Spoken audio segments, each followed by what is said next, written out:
If you read in the Bible, in the book of Jeremiah, chapter 20, verses 10, we have a situation that prophet Jeremiah is going through.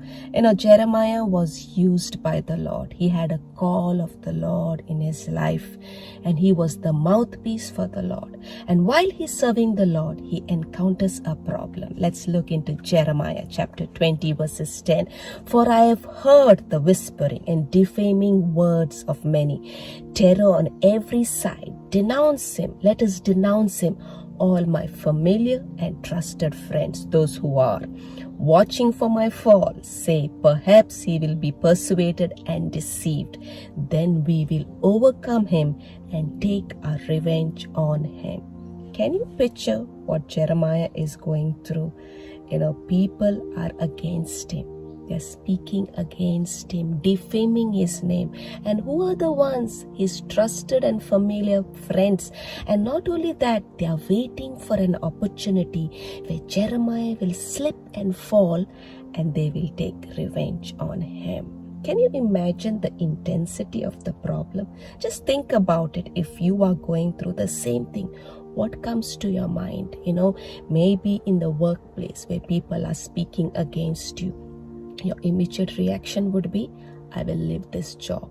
Or in the ministry, if you're serving or doing something in the ministry and you're not appreciated, people are talking against you, you will say, I will not go to church. Or maybe in the household, you're serving, you're cleaning, you're doing all the job, but you don't get the respect, you don't get the appreciation. You will say, I will not do this job again. That's what happens when disappointment comes in our life.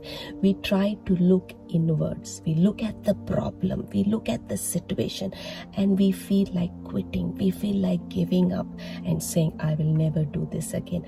Jeremiah had the same choice. He had the choice of giving up, of quitting, of grumbling. But do you know what he did? In the next verse, it says, but the Lord is with me as a mighty, awesome one. Therefore, my persecutors will stumble and will not prevail.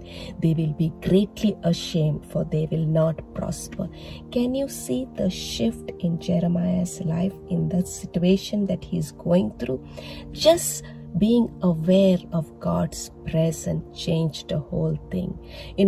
Jeremiah knew that God was with him, and because God was with him, he knew that he will have the victory. Maybe he'll have to go through suffering for a short period of time, but he knew at the end that his enemies will not prosper because God is with him. And that is the same thing with us. When we are aware of God's presence in our life, when we are aware that God is with us, it gives us the courage, it gives us the strength, it gives us to persevere and do the right thing, even if we may not get the right response for the present, but we know that God will ultimately turn it for our good and give us the right response. Amen. I want to encourage all the viewers. Maybe you are going through a similar problem like Jeremiah or something different, but it is a problem and you feel like complaining, you feel like giving up, you are disappointed, but I want to encourage you and say that God is with you. Be aware. Be aware that God is with you. His presence is with you.